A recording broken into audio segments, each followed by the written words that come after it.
What's up, YouTube? This is Too Raw for TV. So before I get into this video, I got to give a shout out once again for the brother Clayton Phillips showing love to the channel with the donation to the channel via the PayPal. Much respect to him for showing love to Too Raw for TV, aka Too Raw for Sports, also known as Too Raw Media.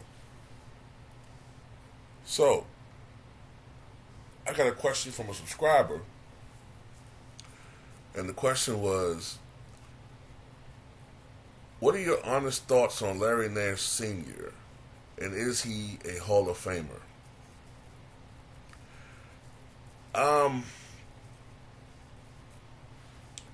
Larry Nance Sr.,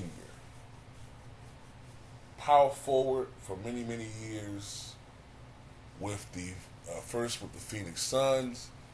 Then he was traded, I think midway during the 88-89 season. During the 87-88 season. He was traded during the middle of the 87-88 season to the Cleveland Cavaliers. I think that's the trade where he went over to Cleveland, and the Suns acquired KJ, Mark West,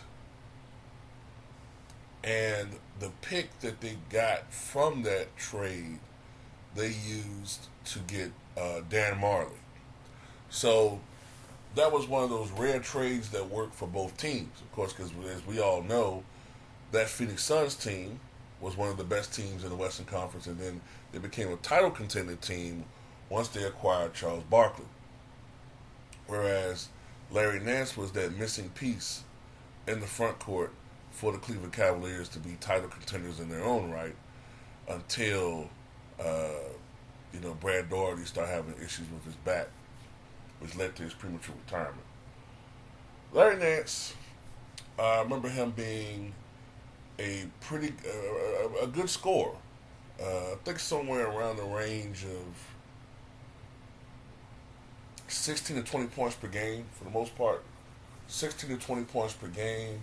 He was a solid rebounder, not a devastating rebounder, but a solid rebounder, usually averaging around 8 to 9 boards a game.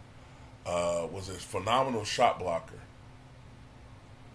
Was not a big guy, but it was a great defensive player, a great shot blocker. And what I also remember about him was his efficiency. He was always around 55 to 6% from the floor shooting, for the most part.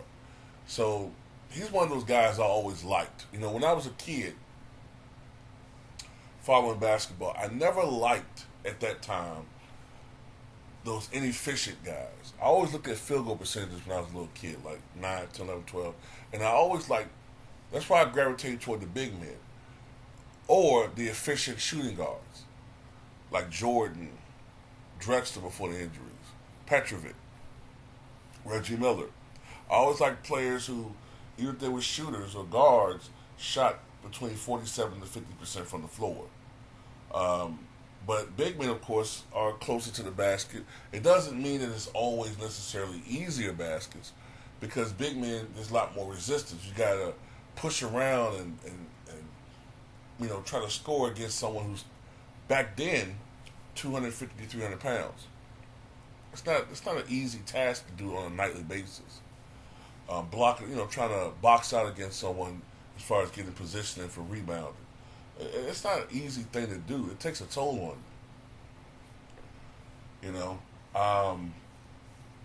But my thoughts on Larry Nance is that I thought he had a very solid career.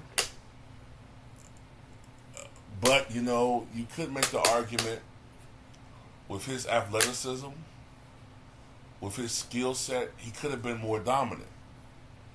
Matter of fact, let me see, because he was a 6'10", 205. Now, like I said, he wasn't a big guy, but what's to say with his height,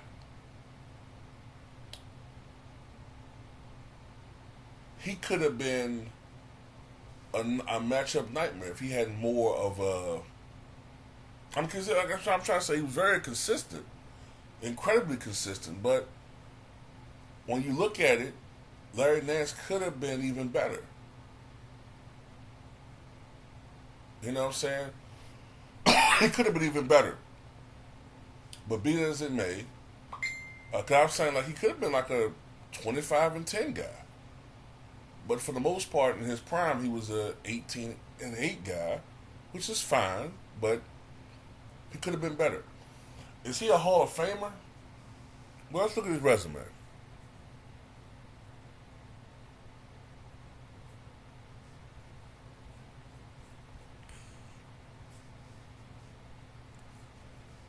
So, he was a three-time NBA All-Star. It's not a lot of All-Star selections. And they were kind of spaced out. 1984, 85, 88, 89, 92, and 93. He was on one NBA All-Defensive First Team, 1989. Two All-Defensive Second Teams, 92, 93. He was a slam. He was the inaugural NBA slam dunk contest champion. That's probably the most notable thing he did. Beating Julius Erving and aging Julius Erving in the inaugural slam dunk contest. And his number 22 is retired by the Cleveland Cavaliers. Career averages of 17.1 points, 8 rebounds, and 2.2 blocks per game. 17, 8. Like I said, solid. Career PR rating of 19.9. And looking at his numbers. So look, from 1982, let's go from 1982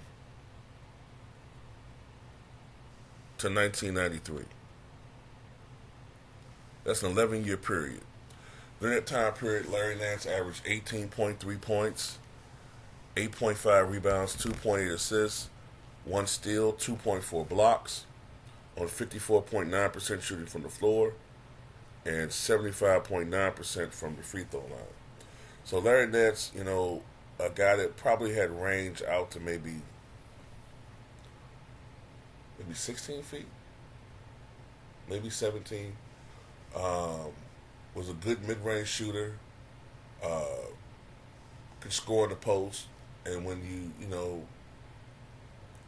when you're a good mid-range shooter, you don't shoot a lot of threes. You don't shoot really any threes.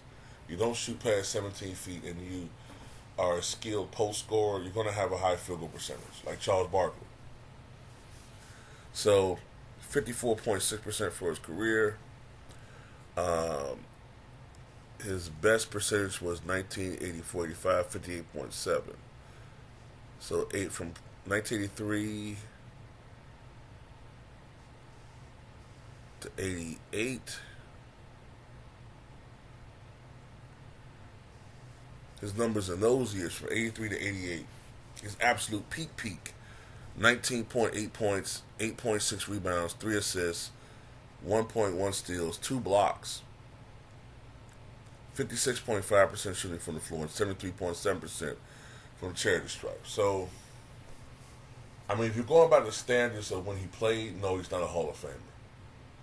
If you're going by the standards in which things have decayed to the point where, you're starting to have Hall of Famers trying to make Hall of Famers out of role players, even then Larry Nance is kind of borderline to me, because I just have a certain standard. I don't see Hall of Famer when I see Larry Nance. I do see a very good player. I tell you why I put him in the Sean Marion range. I put him in that range. I don't think Sean Marion is the Hall of Famer. But you can make an argument that if Draymond Green's getting to the Hall of Fame, then Sean Marion should be in the Hall of Fame. Absolutely. But that's where I see Larry Nance at.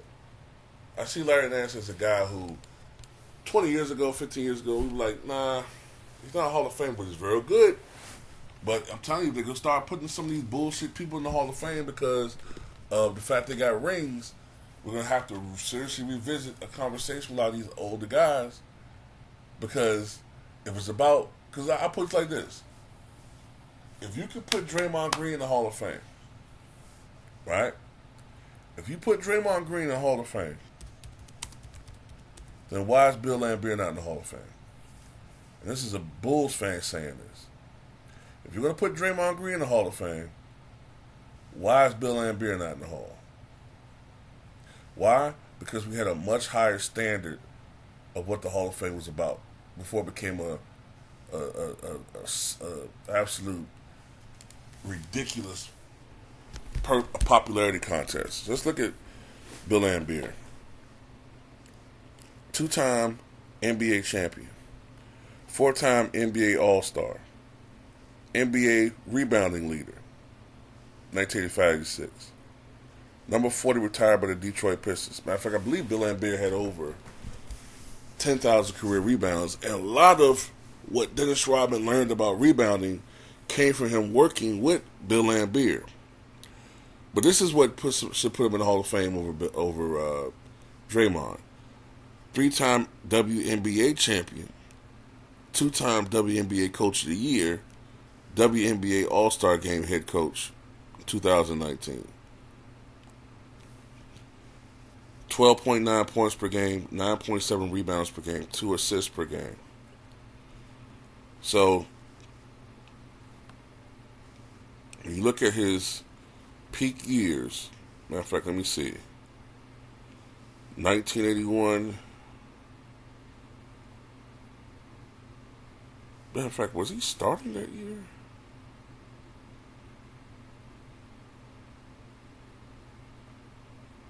Should I use that year? No, I'm going to start with 82. Because that's when he became a regular starter with the Pistons. So,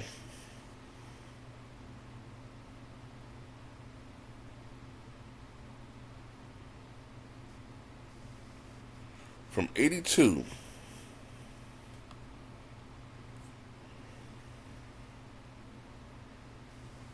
to 91. See what his numbers are when they pop up.